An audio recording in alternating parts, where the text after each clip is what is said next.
I had a signed contract with the Republic's government. It was cold and clinical. I provided superior genes, and she paid 5 million. The child is born. Cash for cargo, deal closed, and I get the hell out of there. I guess I have extraordinary talent, a double hit on the first try, and total chaos outside the operating room. I used the confusion to escape, taking the twin who cried the least with me. I played my cards right with that money. For 6 long years, I've been raising chickens and growing vegetables out in the countryside. My son is healthy and well-fed thanks to me, but eventually, I had to bring him to the city. I was just riding my cycle to sell some greens. Suddenly, a Maybach screeched to a halt. Right in front of me, a young boy stepped out. He was dressed in a sharp, expensive suit. He looks exactly like my son. My boy looked at me and asked, "Dad, when did you have another me in secret?" Jian Xiaoman. That scream was the best thing I'd heard all day. It echoed with power, full of life and vigor. The uncles and aunts selling vegetables all around us. The uncles and aunts buying vegetables, their eyes, all of a sudden, every single one of them focused right on me. It's over. I'm toast. My head started spinning with a loud buzz.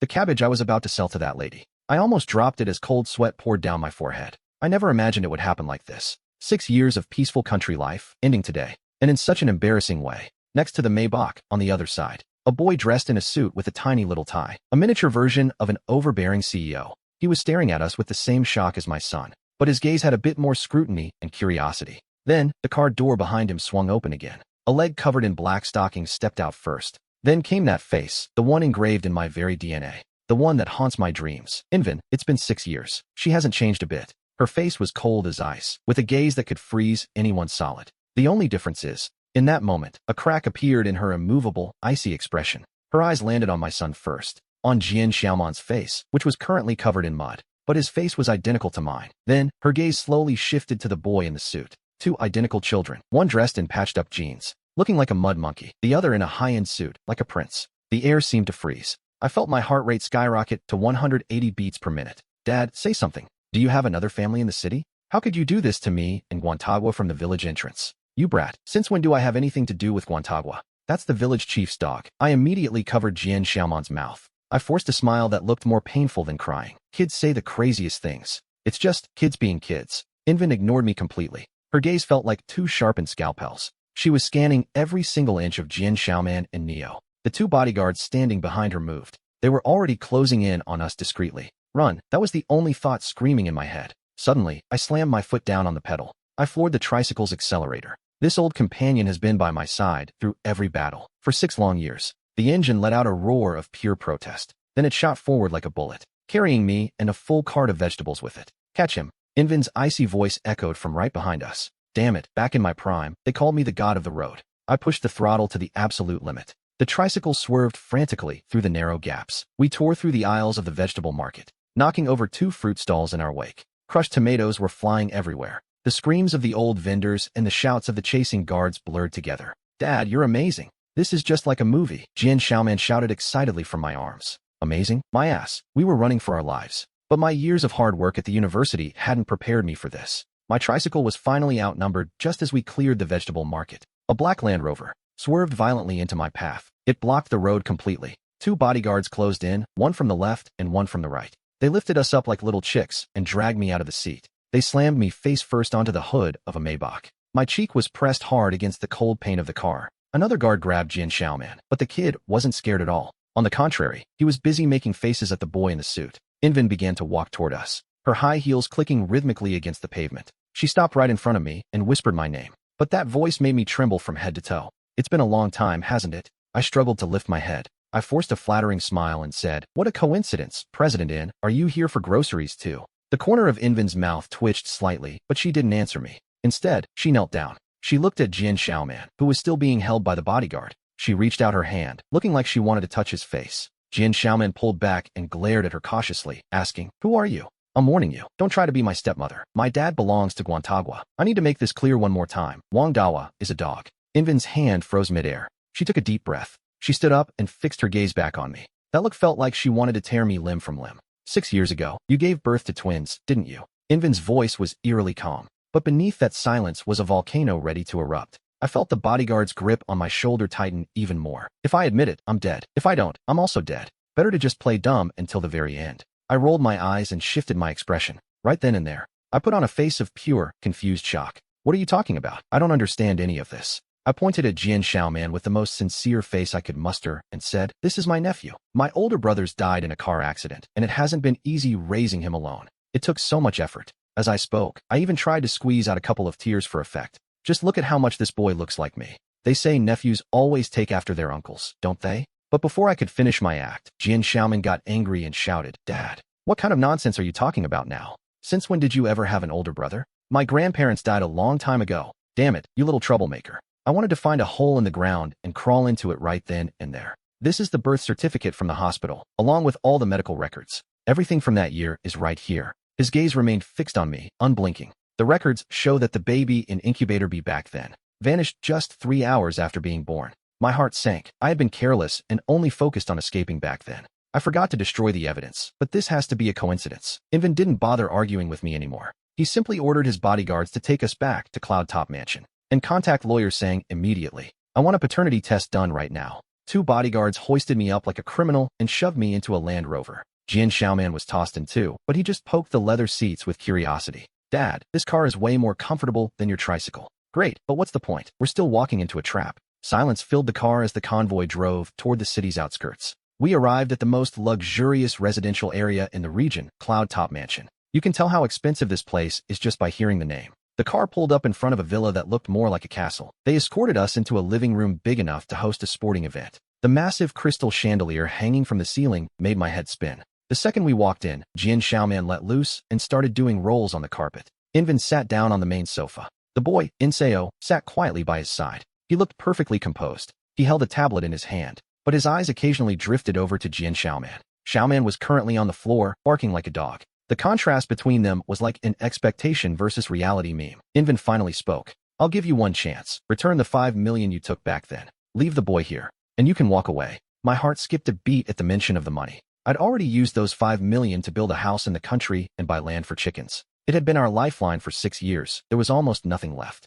But more importantly, did he really just ask me to leave Jian Xiaoman? I looked at my son, still running wild on the carpet and laughing without a care. He is my own flesh and blood, the boy I raised with my own sweat and tears for 6 years. I took a deep breath and, for the first time, looked Invin straight in the eye. "President In, I can find a way to pay you back every cent. But Xiaoman is my son. Your son." Invin looked at me like I'd just told the world's funniest joke. "Don't forget our contract. You were just a surrogate." The contract never mentioned what would happen if we had twins. I stood my ground, my neck stiff with defiance as I argued back. Besides, that boy was so weak back then. The doctors told me it was a lost cause. They said he probably wouldn't survive. I was the one who took him back to the countryside and nursed him with soup and water. I fed him spoonfuls of rice when he had nothing. I used every home remedy I knew to bring him back to life, and that's the truth. Jian Xiaoman was born premature. So thin and tiny his cry sounded like a kitten's. I ran away with him half for the money, and half because I feared his cold-hearted mother. I worried she wouldn't actually care for him, and I saw Invin's expression flicker for a second.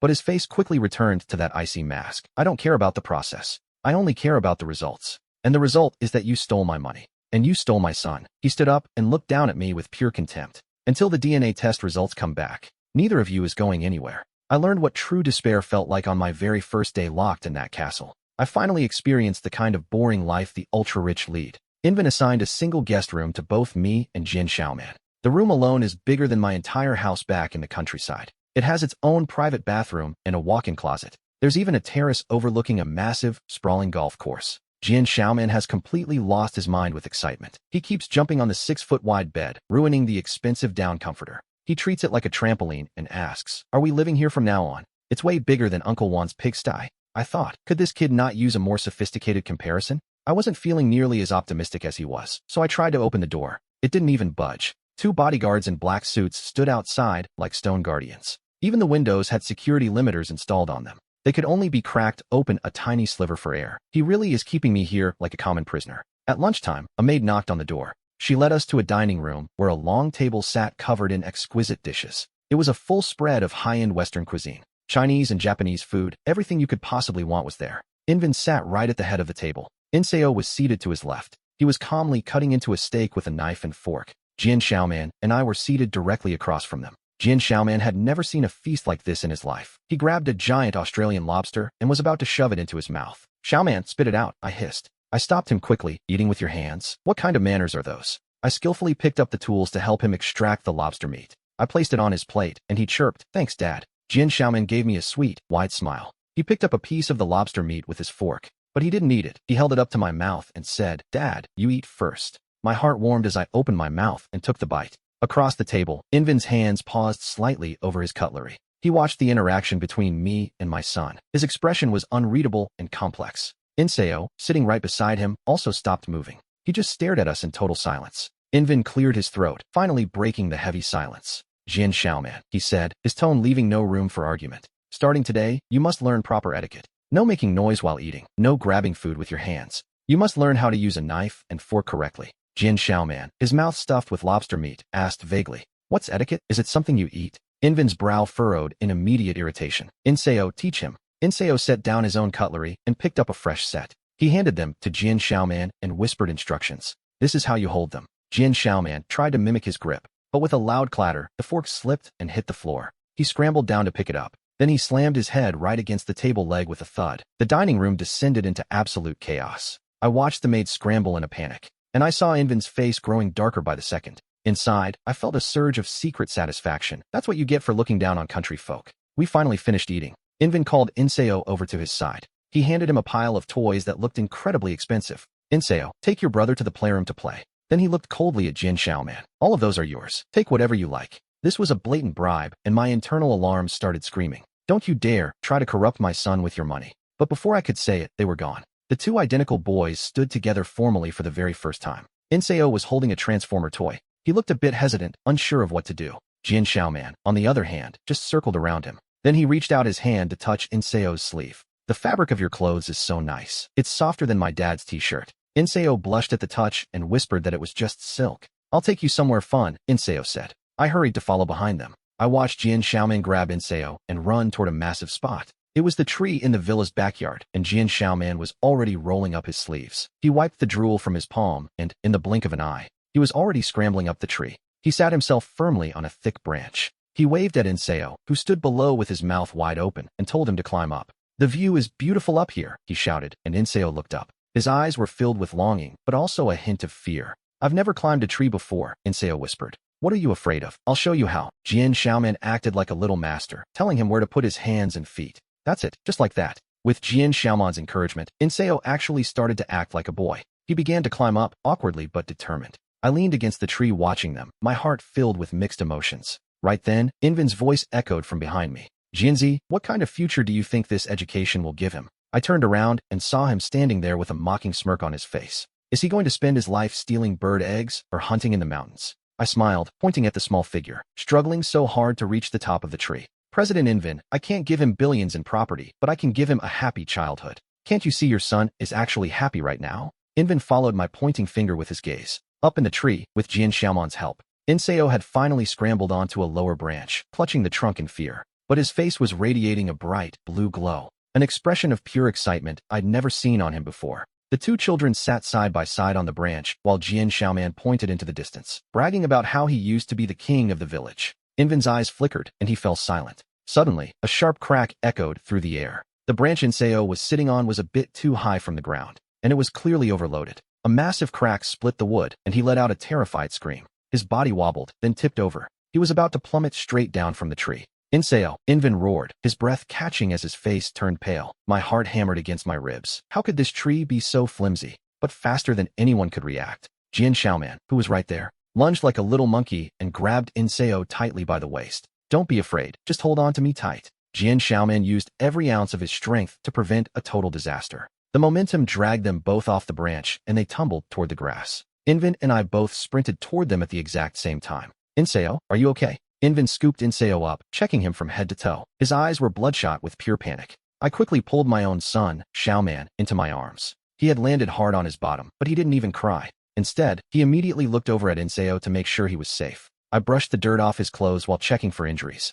Inseo was still in shock, but he slowly shook his head. Then he looked at Jian Xiaoman and whispered, "Thank you." It was the first time he had ever spoken to Xiaoman on his own. Invin let out a breath of relief when he saw only a small scratch on Inseo's elbow. But a second later, he turned his cold fury directly toward me. "So this is what you call a happy childhood? Putting my son in danger? If anything had happened to him today, I would have made sure you spent the rest of your life in a prison cell." This man was being completely unreasonable, but before I could snap back, Xiaoman spoke up. "It's not my dad's fault. I'm the one who wanted to climb the tree." I'm a man, and what's a little fall to a real man? I fall down every single day. Xiaoman puffed out his chest and planted himself right in front of me. He looked like a little rooster protecting his hen, adding, "Besides, I saved him." "You should be thanking me," he declared, leaving Invan completely stunned. Invan stared at the boy who looked identical to his own son, but possessed the defiant attitude of a little street thug. "Dad doesn't scold us. I wanted to climb up there all by myself." Invan's face twisted, changing colors as the words hit him. It was likely the first time both boys had defied him at the exact same time.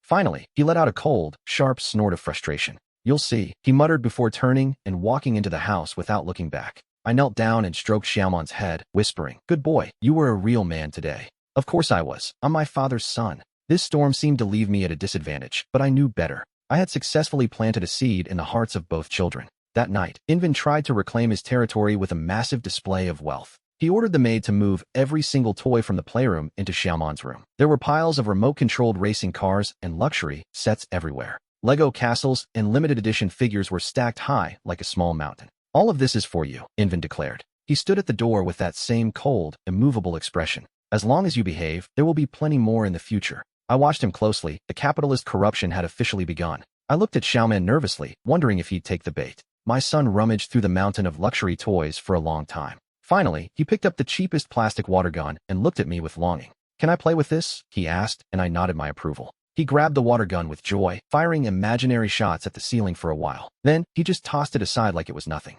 He ran back and threw his arms around me, begging, "Tell me a story. Tell me how you chased away the wild boars back in the village." I cleared my throat, ready to turn the time a boar chased me for 3 miles into a legend. Xiaoman listened with wide-eyed interest until he finally drifted off in my arms. I held him close before gently laying him down on the bed. When I turned around, I realized Invan was still standing in the doorway. He hadn't left. His gaze was fixed on those expensive toys Xiaoman had ignored. My son had treated his small fortune like literal trash. Invan looked at the boy sleeping peacefully, his eyes filled with an emotion I couldn't name. I walked toward him and lowered my voice. "President Invan, do you see? There are things in this world that money simply cannot buy." I puffed out my chest, trying to reclaim some ground against him. "Like a father's love," I added, as Invan fell into a long silence. He was quiet for so long I thought he'd call the guards to throw me out. "Tomorrow, the samples for the paternity test will be sent out. Jianzi, for your sake, he better not be my son." After dropping that cold warning, he turned on his heel and walked away. I watched his lonely figure leave, and my small spark of triumph vanished.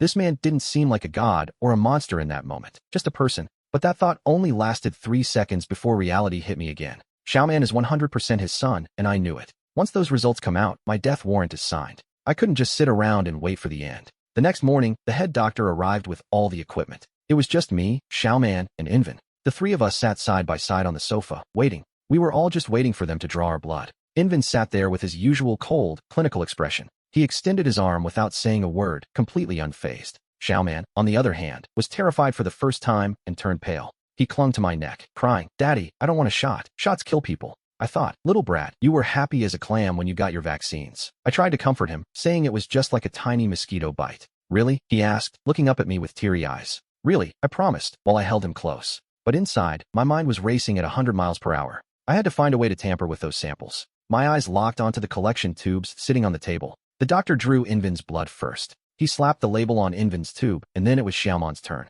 The little guy started screaming at the top of his lungs. He was thrashing around in my arms, yelling, "No, I don't want it." The doctor and 2 maids rushed over to help hold him down. The entire room descended into pure chaos. This was it, my only chance while everyone was distracted by the boy. I reached out discreetly and sliced my own finger open. I dug my nail deep into my arm. Damn, that hurt. At the exact moment, the doctor pricked Xiaoman's skin. I leaned in, pretending to comfort him. I slid my hand right under his arm. A single drop of my blood fell silently into the tube labeled Xiaoman. Once it was done, I finally took a deep breath. As long as the test shows Xiaoman and I aren't related, Invan won't have a single reason to keep me here. I thought, I'm a genius. But the sampling wasn't over yet. The doctor took cheek swabs from all 3 of us as well. He said it was a double guarantee for the results. Everything happened so fast, and my heart started racing again. I stared at those sealed sample bags. They didn't look like medical tests. They looked like my death warrant. That afternoon, Invan had to leave for a board meeting. Before heading out, he called Xiaoman and me over. "The piano tutor is coming for Inseo's lesson today," he said. He looked at Xiaoman and warned, "Behave yourself. Don't disturb them." Then he glared at me. "If you can't control him, I'll do it for you. I'll help you control him myself. He's threatening me, and I'm a grown man." As soon as Invan left, a middle-aged man in a tailcoat arrived. With his hair slicked back, he entered the mansion, Inseo's piano teacher. They say he's an internationally renowned master. He sat down at the grand piano that looked like it cost a fortune. Inseo sat obediently by his side. A melodic tune began to echo through the massive hall. Xiaoman crawled over, curious, and lay down right next to the piano. Wow, this big guy even sings by itself. The master's brow furrowed instantly. He kept his composure for a moment and ignored the boy. Once the piece ended, he began guiding Inseo's performance. No, the emotion here should be energetic. Not like that. Your wrist is limp, lift it up. How many times do I have to tell you? Are you a pig? You can't even remember a simple score like this? The master's attitude grew worse and his voice louder with every second. Inseo lowered his head, his small face turning bright red. Tears welled in his eyes, but he didn't dare let them fall. My blood started to boil. What kind of clown was this teacher? He wasn't teaching a student. He was berating a child like he owned him. Xiaoman couldn't take it anymore and suddenly bolted toward the piano. He slammed his hand down on a key. The thunderous noise made everyone jump. I won't let you insult him. Xiaoman pointed at the master and shouted with a huff. You're the pig. Your whole family are pigs. You ill-mannered little brat. Do you have any idea who I am? I don't give a damn who you are, Xiaoman barked, hands on his hips. Insult him one more time, and I'll pee on your piano. The master trembled with rage and pointed a finger at me. Is this the good son you've raised? I slowly walked over to them. I pulled Xiaoman behind me and said, You're masterly, right? My son might be blunt, but he isn't wrong. I see a child who is trying, and a teacher who lacks the capacity to lead. Children like Invins are here to be educated, not berated. Your teaching style only serves to crush his confidence. What else is it good for? What do you know? The art master sneered at me with pure contempt. A country bumpkin like you. Have you even heard of Chopin? I just smiled and thought, I haven't listened to much Chopin, but I know true music is meant to be felt. Melodies are played for people to hear, but art that doesn't bring anyone joy, that kind of art is absolutely worthless. With that, I walked straight over to the piano. I rolled up my sleeves, thinking, it's just playing the piano, I can do this too. Everyone in the room watched me with looks of pure shock. I sat down on the bench and took a deep breath. I searched my memory for that one melody I practiced so hard in college to pick up girls. My fingers hit the keys and unleashed a series of familiar notes. The sun is shining bright, the flowers smile at me, the birds are singing. The little bird says, early, early, early, why are you carrying your backpack? It was a simple school song, but I played it with epic, grand emotion. The entire living room fell into a heavy, stunned silence. The piano master's mouth was hanging so wide you could fit an egg in it. Invin's eyes widened, looking at me like I had just opened a door to a new world. I'm going to school, and I'm never, ever late. A perfect performance. I actually pulled it off. I stood up with elegance and raised an eyebrow at the piano master. Master, do you think my hands have enough spirit for you? The master's face turned bright red, then went pale as a ghost. He pointed at me, his mouth twitching for a long time without a single word coming out. Finally, he shook his sleeve with a violent huff and spat out, Vulgar. You are a stain on the very concept of art. After that outburst, he grabbed his bag and stormed out in a blind fury. But before he disappeared, he made sure to throw one last threat over his shoulder. I will be reporting this to CEO Chin exactly as it happened. Go ahead and report it. Who do you think is actually afraid of you? The moment the master left, Invin looked at me with pure, unadulterated adoration. Uncle, that was so beautiful. I puffed out my chest and asked, Want to learn? Your uncle can teach you. I do. So, for the rest of the afternoon, the luxury living room of Yundin Villa echoed with music. We played obsessive loops of Two Tigers and Twinkle Twinkle Little Star. I even threw in I Am a Little Painter for good measure. Jin Xiaoman took charge of the singing and dancing, and I took charge of the piano. Inseo took charge of the applause. The happiness of the three of us was just that simple. When CEO Chin finally finished her meeting, she returned home with a completely exhausted body. But what she saw waiting for her was this harmonious scene of fatherly and filial affection. She stood frozen at the entrance, watching the three of us making a massive racket in the living room. Two little ones and one grown man. For a moment, she even forgot to be angry. Mom, you're back. Uncle taught me how to play the piano. It's so much fun. She stood there stunned because it was the first time she had ever seen Invin. And Ainza, smiling with such genuine joy. Her gaze drifted past Inseo and landed directly on me. That look wasn't purely cold anymore. It had a flicker of curiosity in it. It was very confusing. Wow, looks like the Ice Queen is finally melting. I flashed her a smug, self-satisfied smile. But in the very next second, her phone suddenly rang. She answered the call, and after listening for only a few seconds, her face instantly darkened with rage. What? He offended Master Li, and he played my nursery rhymes. She hung up the phone and turned her gaze back to me. That look, which had just started to show a hint of warmth, suddenly plummeted back down below the freezing point. Jianzi, you really are talented, she said with biting sarcasm. She was practically spitting out every word. I just shrugged. It was all in a day's work for the world's third best. Invin took a deep breath, barely suppressing her mounting anger. Tomorrow is the parent-child sports day at Inseo's school. You're coming with me.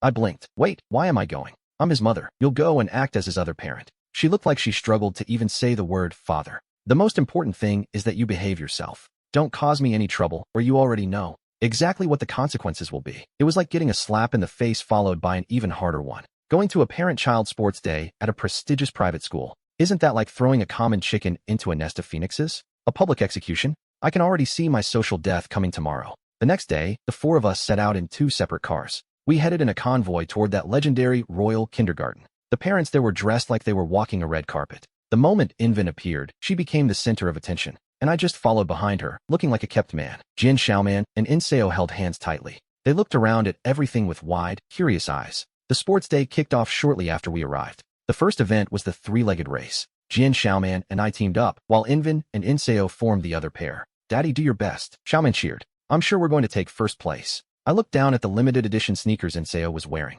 Then I looked at my own cheap pair I'd bought at the last minute. I started to feel a little bit insecure about our chances. But when the starting pistol fired, everyone went flying down the track. I immediately shouted the rhythm, 1, 2, 1, and took off. Jin Xiaoman and I worked in perfect harmony. We were leading the way the entire time. We were just about to cross the finish line. Then an accident happened. A heavy-set father in the next lane slipped. He fell directly toward Invin and Inseo. My pupils contracted as I realized what was happening. It was pure instinct. I let go of Xiaoman's hand. I ripped off the rope tying my feet together. I lunged forward in a single leap. With all my strength, I shoved Invin and Inseo out of the way. They both stumbled back a few steps. They landed on the nearby grass, safe and sound. But I didn't have time to move. The man crashed onto me with his full weight, crushing my poor back. I felt like all my internal organs had shifted out of place. I was seeing stars while the crowd erupted into a frenzy. The teachers rushed over and hauled the heavy father off of me. I just lay there on the ground like a dead dog. It took me a long time just to catch my breath. Invin forgot all about appearances and sprinted toward me. She knelt down immediately to check on me. Jianzi, are you okay? There was something in her voice, a trace of anxiety that even she didn't seem to notice. I forced my head up and gave her a strained smile. I'm fine. I'm still alive, but I feel like I've died. It felt like I'd been run over by a tank. Jin Xiaoman and Inseo also ran toward me, bursting into tears. Dad, Uncle. Both children clung to me from either side, crying inconsolably. Seeing them like that, a wave of warmth filled my heart. Suddenly, my back didn't seem to hurt anymore. This heroic rescue was worth every bit of pain. In the end, they loaded me into the ambulance. I was treated like a casualty of war. They rushed me directly to the hospital. I went through a grueling series of exams. Fortunately, it was only a severe soft tissue contusion on my back. Not a single bone was broken. I was lying in a VIP room, soaking up the undivided attention of a private nurse. Invin arrived shortly after, having finished dealing with the school authorities. She stood by the bed and looked at me with a complicated expression.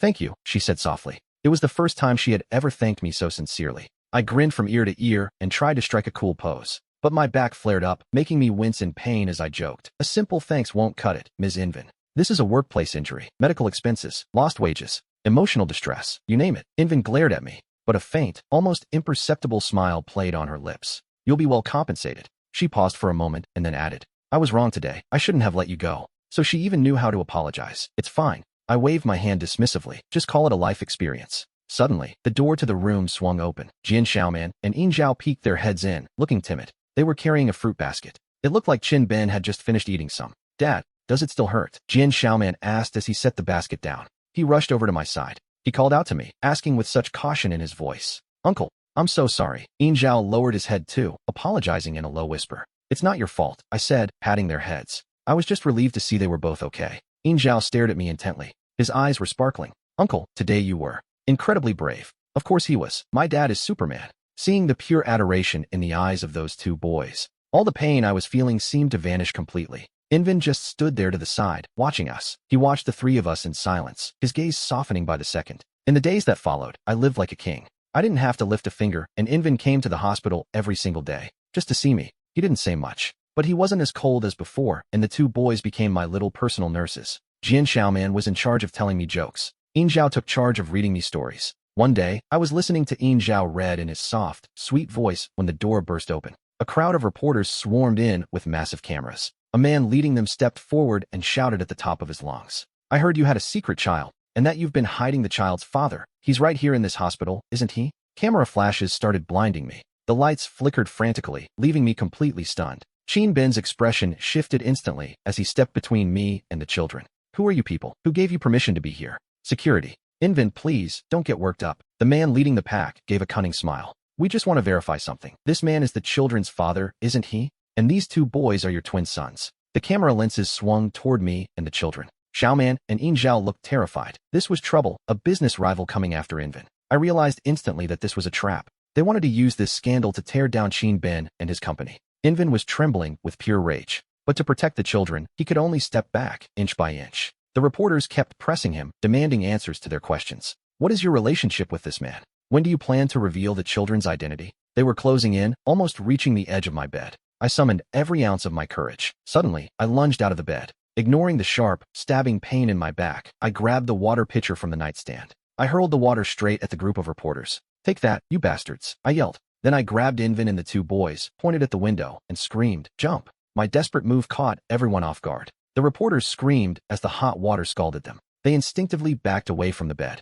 Even Inven stood there, stunned by what I'd just done. "Jump," I urged them. "We're on the 3rd floor. Who cares if it's the 3rd floor?" I started ripping the sheets off the bed. I twisted them into a makeshift rope as fast as I could. Back in the village, I used to jump from the 5th floor all the time. Okay, maybe I'm bluffing. The highest I ever jumped was the 2nd floor, and I twisted my ankle. I tied one end of the sheet to the radiator pipe. I threw the other end out the window and yelled, "Go! Quickly, I'll cover the rear." I pushed Inven and the two boys toward the window to slide down the sheet. Inven hesitated for a split second, but seeing more and more reporters rushing the door, she knew we had no choice. She gritted her teeth, grabbed Yin Zhao, and slid down first. Xiaoman followed right behind her, showing his brave side. He slid down faster than a little monkey. "Dad, I'll catch you at the bottom," he called out. I watched Inven, the last one to clear the window, and finally felt a wave of relief.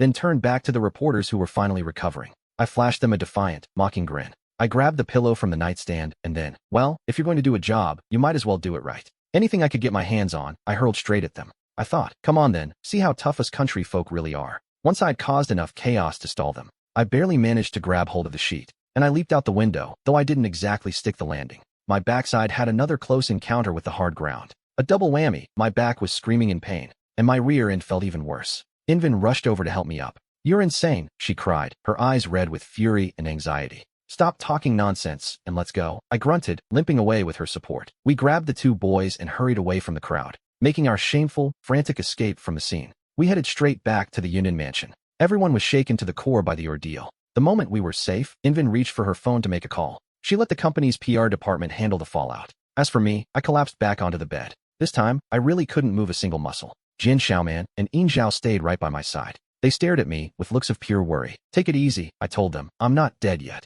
I thought, "Thanks for the concern, you little brats." Once Inven finished dealing with the company matters, she came into my room and dismissed everyone else. Soon, it was just the two of us, alone in the quiet room. "Why did you do that today?" she asked suddenly. I played dumb and replied, "Do what?" "That was just self-defense." "You know that's not what I'm asking you," she countered. Inven walked over to the bed and sat down beside me. "You could have ignored me. Why risk yourself to save us?" I looked at her under the soft glow of the light. She had dropped all her defenses, her face showing only exhaustion and confusion. In that moment, she wasn't the cold, distant CO anymore. Instead, she looked like any other ordinary woman. I stayed silent for a moment before speaking. "I didn't save you." Inven's gaze dimmed just a little bit. "I saved my son," I said, looking her straight in the eye. "Jin Xiaoman is your son. Yin Zhao is your son too. They're brothers. I can't let either of them get hurt. Besides," I gave her a wide grin, "you're the mother of my child. I can't just let people mistreat you, can I?" Inven froze, stunned. She stared at me for a long, long time. Then she lowered her head, her shoulders shaking slightly. I saw a single tear fall.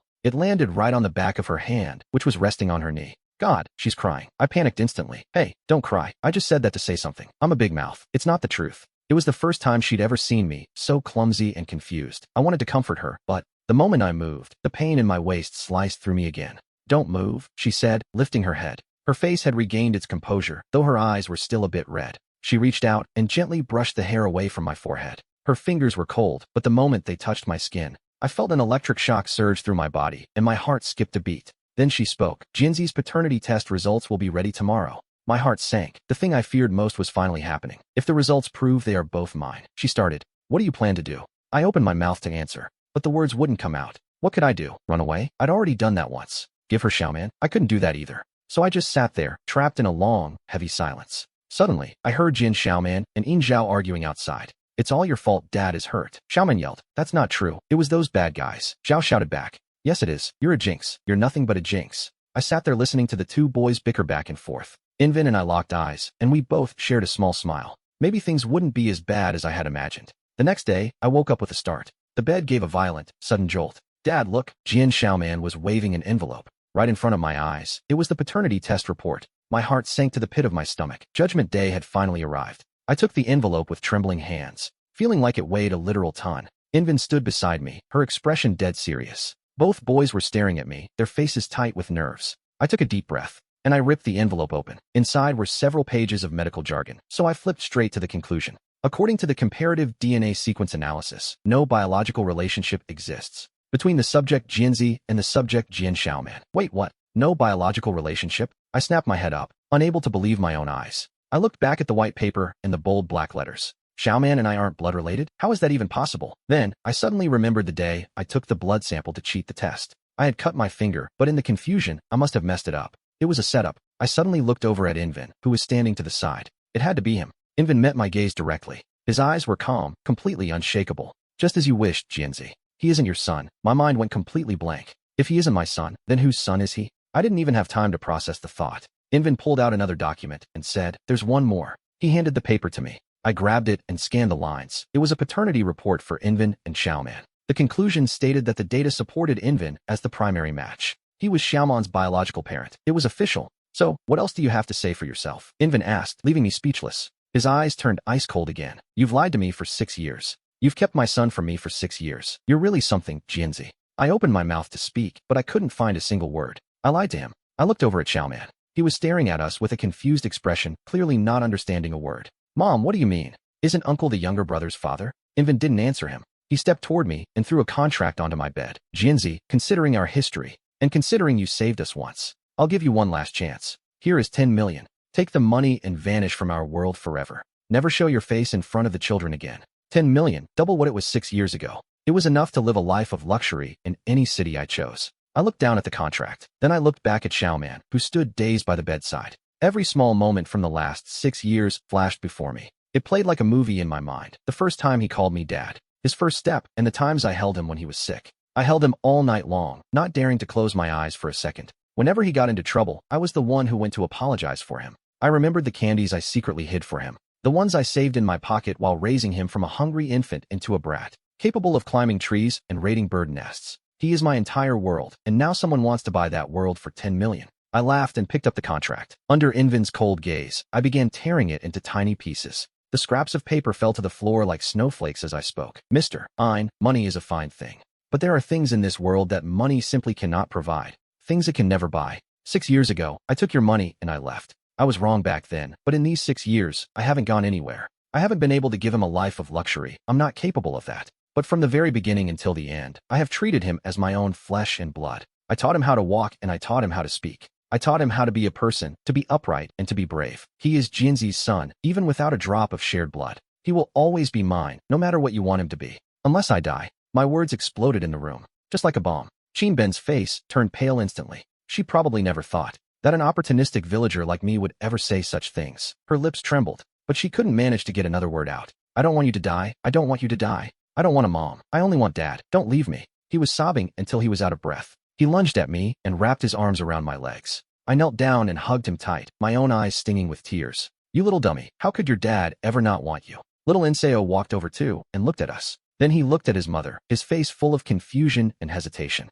He hesitated for a moment before reaching out to gently tug on my shirt. Uncle, please don't go. My heart softened, but right then, an unexpected voice echoed from the entrance. An old man was standing there. His hair was white, but his spirit was sharp and vigorous. He walked in leaning on a cane, supported by the butler. It was Bin's father, the chairman of the Inn Group. I had only ever seen him in financial magazines. What was he doing here? Bin straightened up in surprise. If I hadn't come, the old man began, you would have torn this house apart. He let out a cold snort. His piercing gaze swept over everyone in the room. Finally, his eyes landed on me. So you're Jianzi. I straightened my back and met his stare. I've seen the identification report too, he continued. He walked over to Invin and spoke with a voice full of rage. How dare you forge an identification report? I snapped my head up and glared at Qinben. Forged? Qinben's face went ghost white as she lowered her head. Dad, she stammered. Do you think I don't know what you're trying to do? You wanted to use a fake report to force Jianzi to leave, and then keep both children for yourself. You are far too selfish. The old man took another document from the butler and handed it to me.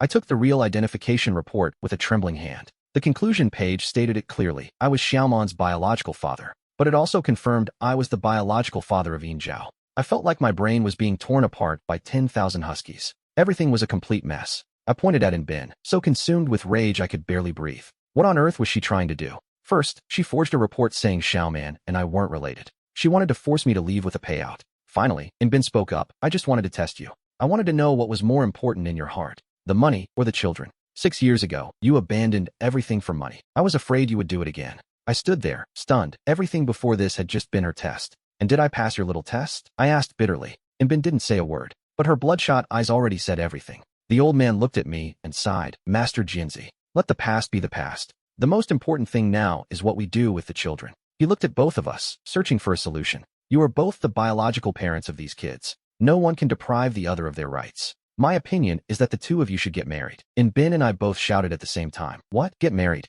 Me and Bin. What a sick joke. This old man was more delusional than I was. Dad, what kind of nonsense are you talking about? Bin snapped. There is absolutely nothing possible between him and me. I don't want to either, I added immediately. I was used to the freedom of the countryside. I didn't want to spend the rest of my life staring at an iceberg. Who are you calling an iceberg? She hissed. If the shoe fits, wear it, I shot back. We started bickering like two fighting roosters until the old man roared. Both of you, shut up. Do you think I want this? I'm only doing this for my two adorable grandsons. I wouldn't even bother worrying about the two of you otherwise. He pointed towards Xiaoman and Inseo. Ask them if they want a complete family. Ask them if they want their mom and dad to be together. The two children looked at each other and nodded in unison. Xiaoman didn't even have to think about it. I want dad, and mom to be together. Inseo followed suit, whispering his agreement. He looked at his sister and gave a small, hopeful nod. I couldn't believe it. I'd been sold out by two little traitors. Bin and I both stood there, completely speechless. It's settled then, the old man said, giving us no room to argue. We need to give these children a legitimate identity. And we need to shut those media vultures up for good. You must get married. It will be a contract marriage. You'll sleep in separate rooms. No interfering with each other until the children are grown. After that, you can get a divorce if you still want to. I won't stand in your way at all. Bin and I locked eyes. I saw a flicker of hesitation in her gaze that mirrored my own. For now, this seemed like the only real solution we had. I'll give you one day to think it over, the old man declared. He finished his piece and marched out with the butler in a grand display of power. Once again, it was just the four of us left in the silence of the room. The atmosphere was so thick with awkwardness I could barely breathe. Finally, I decided to be the one to break the ice. I cleared my throat and asked, President what do you think? Bin shot me a look of pure, icy contempt. She was clearly still fuming over that Isabel nickname from earlier. For the sake of the children, she said coldly, I have no objections. I gave a slow, heavy nod. And just like that, my marriage to Bin was decided in a heartbeat. A few days later, we were both standing there, holding our queue numbers in our hands. We were waiting for our turn at the Civil Affairs Bureau. I stared at the bright red marriage certificate in my hand, feeling like I was in a dream. 6 years ago, I sold myself just to make some quick cash. 6 years later, I sold myself again, all to keep my son. Life is full of drama, so I decided to celebrate the birth of our new family. I headed to the kitchen to cook personally and show off my skills. I politely declined the professional chef's help. I took over the villa's kitchen all by myself. What kind of feast are you making? Xiaoman asked, his mouth already watering. I'm going to make you my specialty, I said, pulling out the rooster I'd been raising back in the village. I had been fattening it up for 6 months just for a moment like this. It was obvious in Saw, and Bin had never seen a display like this before. They kept their distance until a rich aroma began drifting from the kitchen. I brought out a large, steaming pot of braised chicken. The edges were lined with a golden layer of fresh cornbread. I set it on the table and said, try your father's cooking. Xiaoman was the first to grab a piece of bread, dipping it deep into the sauce. Delicious. It's so good, he shouted, his face covered in oil. I placed a tender chicken leg onto Insaw's plate. Go ahead, Saw, give it a try. Insaw took a cautious, hesitant bite. Her eyes lit up instantly. It was delicious.